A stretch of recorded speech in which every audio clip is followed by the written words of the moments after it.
हर एक बात सुनी जाती है, अगर तौर तरीका सही हो उसको उठाने का मुद्दा है। अगर क्या मुझे बोलने नहीं देंगे, बोलेंगे ये तरीका क्या मैं घनश्याम तिवारी जी के पास जाता हूं? घनश्याम तिवारी जी, इसमें पूरे तौर तरीकों की वजह से ये मामला डिरेल हो रहा है, क्या हो रहा है कि नहीं, पहले तो मैं ये जानना चाहूंगा। और दूसरे, क्या आप लोग सदन के भीतर आवाज को वैसे नहीं उठा पा रहे हैं कि सड़क में उसकी गूंज सुननी पड़ रही है? आ रहा हूं ये सवाल लेकर, लेकिन सीजेपी प्रोटेस्ट में 50 से ज्यादा पुलिस के जवान घायल हुए हैं, पुलिस और अर्धसैनिक बलों के 50 जवान घायल हुए हैं। अब अगर यह है शांतिपूर्ण प्रोटेस्ट था तो जवान घायल क्यों हुए हैं, यह भी एक सवाल है। इसको लेकर भी मैं अनिल यादव जी के पास जाऊंगा, लेकिन पहले घनश्याम जी। नमस्कार दिनेश जी, आपको, दर्शकों को और को पैनलिस्ट को। मुझे कुछ वाक्य बोलने हैं, मैं उम्मीद करूंगा कि आप बिना टोके मुझे बोलने देंगे। पहली बात, आपका कोई दर्शक अगर भारतीय जनता पार्टी के 2014 से 2026 के आंकड़ों पे बेसिक गूगल करेगा कि इस पार्टी को कितना चंदा मिला है, तो 20 से 25 हजार करोड़ का चंदा है। ये कोई भी दर्शक गूगल कर सकता है। तो ये भारतीय जनता पार्टी अगर एक बिजनेस होती तो इसका वैल्यूएशन इसके आधार पे कई लाख करोड़ का होता। तो जो छात्र हैं, 20 लाख छात्र जिनके भविष्य के साथ खिलवाड़ किया गया नीट में, और 22 छात्र जिन्होंने आत्महत्या कर ली, ये लड़ाई किसी एक व्यक्ति से नहीं है, एक कई लाख करोड़ के एम्पायर से है। वो कई लाख करोड़ का एम्पायर किस तरीके से आप पे काबिज होता है, आपके वोट देने का अधिकार छीन लेगा। आपने संसद की बात की, देश में लगभग 50 दिन संसद चलती है, जितने संडे हैं उससे कम दिन। देश के प्रधानमंत्री 30 से 40 दिन हर साल देश से बाहर रहते हैं और 10 दिन संसद में रहते हैं। तो संसद में भारतीय जनता पार्टी का कोई भरोसा नहीं है। पहले तो इस झूठ को सामने से हटा देते हैं। फिर कहा गया कि इन छात्रों का कोई लोकतंत्र की आस्था के खिलाफ है ये प्रोटेस्ट।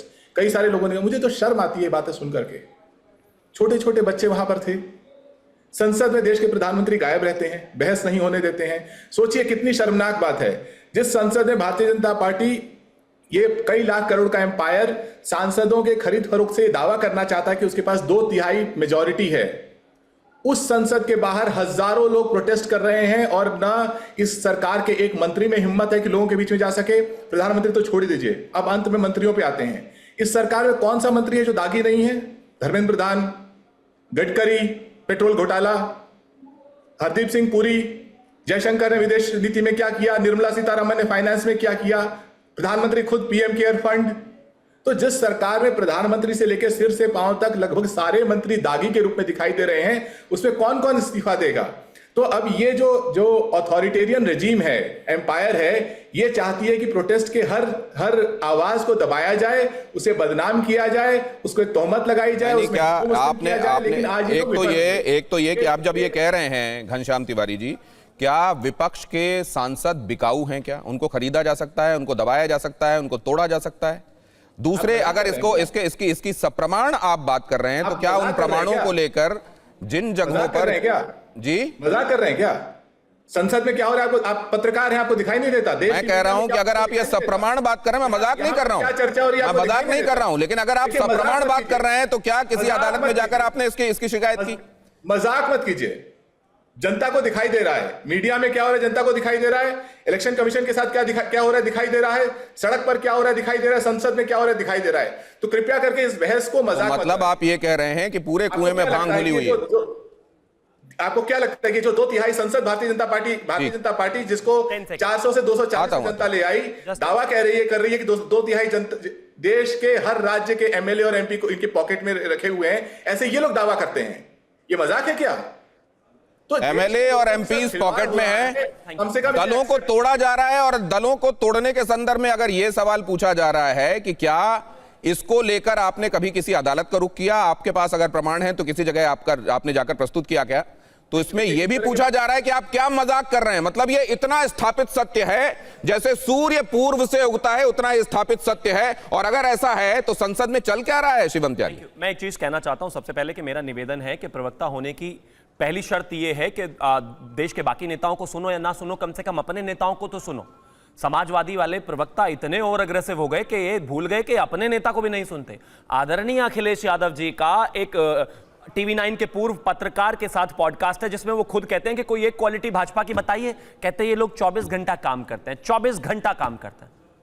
अपने ही नेता को मान लो। और दूसरी तरफ प्रवक्ता कह रहे हैं नहीं नहीं इनके तो नेता ग्राउंड पर जाते ही नहीं, ऐसे ही जीत जाते हैं, हम ऐसे ही चुनाव जीत रहे हैं पिछले 3 बार से, ऐसे ही 20 से ज्यादा राज्यों में सरकार है हमारी। कुछ तो बोला करो भाई, ये एसी कमरों से बाहर निकल कर थोड़ा सच्चाई जानिए। और शिवम ये जो कहा जा रहा है कि संसद में चल क्या रहा है, उधर उद्धव गुट के संसद आ जाते हैं एकनाथ शिंदे के साथ। अप्रैल में देख लीजिए क्या स्थिति थी और अभी देख लीजिए। अभी जब घनश्याम तिवारी ये कह रहे हैं कि ये कितने ब्रेजन तरीके से हो रहा है कि इसके लिए सबूत चाहिए क्या, उधर काकोली घोष दस्तेदार कितने सारे लोगों को इधर आ गई हैं। वो एक नई पार्टी जिसको कोई ऑब्सक्योर थी, जानता भी नहीं था, उसका आज ये हैसियत है कि एनडीए में दूसरा सबसे बड़ा घटक दिखाई दे रहा है वो। और इस तरीके से जहां 2/3 आपको चाहिए उतने नंबर्स बनाने की तरफ आप किसी भी सूरत में बढ़ रहे हैं। घनश्याम तिवारी ये कह रहे हैं कि अगर संसद में ये चलने लगेगा तो लोगों का भरोसा संसद में क्यों रहेगा। जब अपना खोटा सिक्का हो तो दूसरों को ताने मारने बंद कर दीजिए। रेत को कितना भी जोर से भी मुट्ठी दबाकर कोशिश करेंगे वो निकलेगा ही।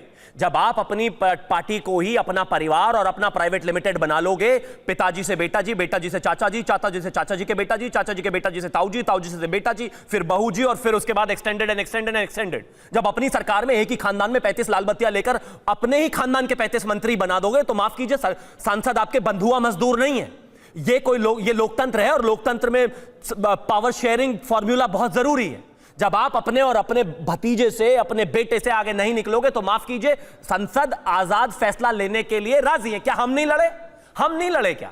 हम लड़े, पहले जनसंघ लड़ा, फिर भारतीय जनता पार्टी लड़ी, फिर हमारे लोग क्यों नहीं टूटे भाई? आपके पास पैसे नहीं थे? खूब पैसे थे। क्या नहीं होता था इस देश में? क्या लोगों ने लोग जानते नहीं या देखा नहीं? लोगों को जेल भी डाला गया, मारा भी गया, पीटा भी गया, इमरजेंसी भी लगाई, बावजूद उसके टिके रहे। सो ये बेतुकी बातें करने का कोई सेंस नहीं है। और आज भी इस देश में पार्टियां हैं जो खड़ी हैं हमारे सामने, और आज भी इसी देश में आम आदमी पार्टी जिसने दिल्ली में 3 बार सरकार बनाई, और आज भी इस देश में आम आदमी पार्टी जिसकी पंजाब में सरकार है, और आज भी इस देश में 30 से 35 से ज्यादा सांसद लेकर समाजवादी पार्टी वाले आए, और ममता बनर्जी हमारे सामने जीती, और जेएमएम हमारे सामने जीती, और तमिलनाडु में एक एक्टर जो सुपरस्टार है वो मात्र 6 महीने 7 महीने की मेहनत पर जीत गया। मेहनत करनी नहीं है, घर से बाहर निकलना नहीं है, ड्राइंग रूम बेडरूम से निकलेंगे, पीछे कॉन्फ्रेंस हॉल में जाकर कॉन्फ्रेंस कर देंगे और सोचेंगे चुनाव जीत जाओ।